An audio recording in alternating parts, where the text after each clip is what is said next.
वो 28-30 लाख रुपए पे है। अब उसको बाय करें 6 माह 8 माह 1 साल की होल्डिंग कैपेसिटी रखें, तो ये जो एवरेज अब बनती जा रही है इससे काफ़ी इम्पैक्ट पड़ रहा है उन लोगों के ऊपर जिन्होंने अपने फंड्स को, कि बैंक इंटरेस्ट रेट बहुत ज़्यादा था, उस वक्त 21-22% पे चल रहा था। अभी पिछले दिनों में इसमें ट्रेडिंग होना शुरू हुई और ये 40 लाख तक गई। जिन लोगों को अपने प्लॉट्स की या अपनी फाइल्स की ऑफर्स पहले नहीं लग रही थी,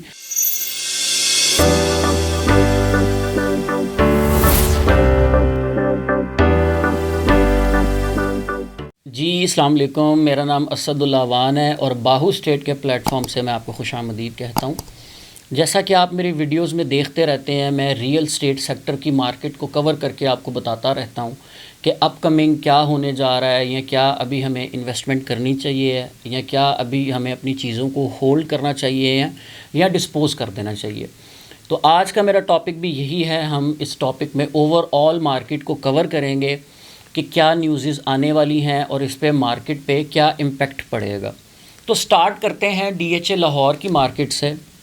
जैसा कि यहाँ पे मैं पिछले कई टाइम से नोट कर रहा था कि रेट्स नीचे से नीचे ही आते जा रहे थे। आप किसी भी सेक्टर में चले जाएं, लाइक DHA फ़ेज़ 9 प्रिज्म में चले जाएं, फ़ेज़ 7 में चले जाएं, आप कोई फाइल्स में चले जाएं, तो वहाँ पे भी स्टेबिलिटी नहीं थी। आए दिन रेट नीचे से नीचे ही जा रहे थे और लोग उसमें पैनिक होके अपनी चीज़ों को लिक्विडेट कर रहे थे।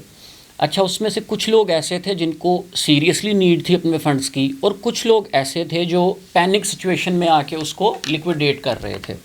तो वो रेट स्टेबल नहीं हो रहा था। आज अगर आपको एक चीज़ 1 करोड़ रुपए की मिल रही है तो वो 1 महीने के बाद 95 लाख रुपए की मिल रही होती थी। फिर आप उसको देखते थे, फिर वो 90 लाख की मिल रही थी। तो ये नीचे ही आता जा रहा था ट्रेंड। तो अभी कुछ अरसा से मैंने नोट करना शुरू किया है कि ये जो रेट्स नीचे आ रहे थे, ये वाला सिलसिला रुक चुका है। अब रेट्स अपनी जगह पे स्टेबल हैं। इनफैक्ट जिन लोगों को अपने प्लॉट्स की या अपनी फाइल्स की ऑफ़र्स पहले नहीं लग रही थी, अब उनको वो ऑफ़र्स भी लग रही हैं और उनके प्लॉट भी बिक चुके हैं।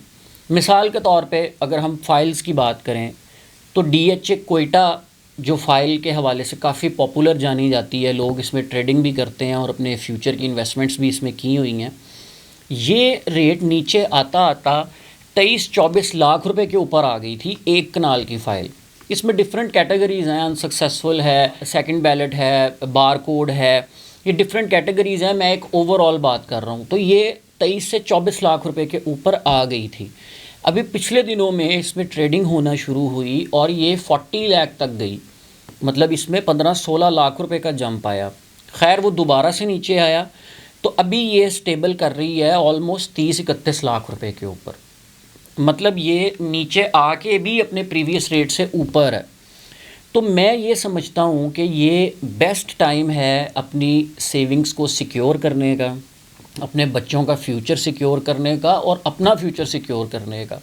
उसकी बहुत सारी रीज़न्स हैं। सबसे पहली रीज़न तो ये है कि अगर आप साल 1.5 साल पीछे चले जाएं तो प्रॉपर्टी और गोल्ड और दूसरी मार्केट्स कोलैप्स कर गई थी, क्योंकि उसकी रीज़न ये थी कि बैंक इंटरेस्ट रेट बहुत ज़्यादा था। उस वक्त 21-22% पे चल रहा था। इस्लामिक बैंकिंग थोड़ा कम दे रही थी, कन्वेंशनल तो फिर 21-22 पे कर रहा था। तो लोगों ने अपने फ़ंड्स को निकाल के फ़ौरन वहाँ पे लगाया, वहाँ से उनको एक अच्छा प्रॉफिट आने लग गया और सारी मार्केट्स कोलैप्स करना शुरू हो गई। रियल स्टेट की मार्केट को सबसे ज़्यादा इफ़ेक्ट हुआ। अब वो रेट दिन ब दिन नीचे आता जा रहा है। वो पहले 19 पे आया, दैन वो 17 पे आया, और अभी जो रिसेंटली गवर्नमेंट ने एक स्टेप लिया कि इसको 2.5% एक दफ़ा फिर नीचे लेके आए, तो अभी ये 15% के ऊपर फॉल कर रहा है। 15% का मतलब ये है कि 2.5 से 3% आपको टैक्स लगेगा और 1 करोड़ रुपए के पीछे आपको 12 लाख रुपया सालाना मिलेगा, 1 लाख रुपया पर मंथ। तो ये जो एवरेज अब बनती जा रही है, इससे काफ़ी इम्पेक्ट पड़ रहा है उन लोगों के ऊपर जिन्होंने अपने फ़ंड्स को बैंकिंग सेक्टर में रखा हुआ था। अभी मेरे सोर्सेज के थ्रू तो मुझे ये भी पता लगता है कि ये 2.5-3-4% और नीचे आएगा, मतलब ये 11 से 12% के ऊपर ला के इसको खड़ा करेंगे। अगर वहाँ पे ये आ जाता है तो फिर जिन लोगों ने एक अच्छा प्रॉफिट इंजॉय किया हुआ है, ऑब्वियसली उनको वो प्रॉफिट नहीं मिलेगा, तो फिर लोग अपने उस पैसे को बाहर निकालते हैं and then real estate, gold, कुछ लोग डॉलर्स में कन्वर्ट कर लेते हैं। डिफरेंट स्ट्रैटेजीज़ है हर बंदे की, वो वहाँ पे इन्वेस्ट करता है। सबसे पहला जो सेक्टर आपके माइंड में आता है वो रियल एस्टेट सेक्टर है, तो लोग वहाँ पे फ़ौरन भागते हैं। अब इसमें प्रॉब्लम क्या आती है कि जब हम जैसे लोग आपको गाइड कर रहे होते हैं कि ये बाय करने का राइट टाइम है, तब आप लोग बाय करते नहीं हैं। जब लोग बाइंग करना शुरू कर देते हैं और रेट्स ऊपर जाना शुरू हो जाते हैं तो देखा देखी लोग उसमें भागने की कोशिश करते हैं, तो फिर वो पीक प्राइसेस पे जाके बाय करते हैं।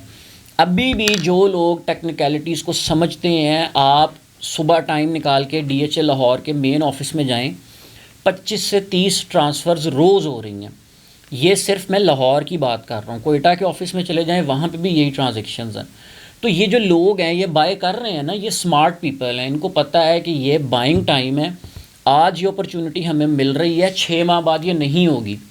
आप लोग क्या करते हैं, आप लोग सिर्फ इसी उसमें बैठे रहते हैं कि अभी मार्केट क्रैश हो गई है, अभी ये ऊपर नहीं जाएगी। How is it possible? मतलब एक चीज़ क्रैश की गई है तो वो वापस उठेगी नहीं, ऑब्वियसली उसने उठना है।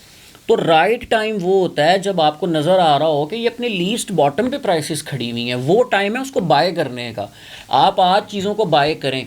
मतलब DHA कोयटा 1 कनाल की फ़ाइल आप क्या समझते हैं, वो 5, 7, 10 लाख रुपए पे तो नहीं आ जाएगी ना, वो 28-30 लाख रुपए पे है। आप उसको बाय करें, 6 माह, 8 माह, 1 साल की होल्डिंग कैपेसिटी रखें, वो इंशाल्लाह आपको बड़ा अच्छा प्रॉफिट देगी।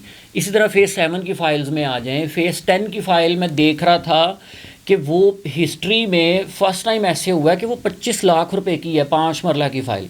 आप ये देखें, और DHA क्लेम करता है कि अपकमिंग उसकी बैलेटिंग की जाएगी। तो मतलब 25 लाख रुपए की 5 मरला की फ़ाइल आपको मिल रही है, वो भी फेज़ 10 में। इससे कम आप क्या सोचते हैं कि ये कहाँ पे जाएगी? तो ये राइट टाइम है। किसी भी सेक्टर को आप पकड़ें, बेशक वो फेज़ 9 प्रिज्म हो, बेशक वो फाइल्स हों, आप लॉन्ग टाइम की सोच रहे हैं या शॉर्ट टाइम की सोच रहे हैं। शॉर्ट टाइम भी मैं 1 साल को बोलता हूँ। ऐसा नहीं है कि आज आपने लिया तो 3 दिन के बाद उसमें कुछ छक्का लग जाएगा, ऐसा कुछ नहीं है। 1 साल मिनिमम आप उसको होल्ड करें, अच्छा प्रॉफिट आपको देगा। आई होप कि मैंने सारी चीज़ों को कवर करके आपको बताया है कि आगे मार्केट क्यों बढ़ेगी, क्यों बेहतर होगी। और आई होप कि ये वीडियो आपके लिए काफ़ी इन्फॉर्मेटिव होगी और आपको डिसीजन लेने में आसानी होगी। Thank you so much. अपना ख्याल रखें। अल्लाह हाफ़िज़।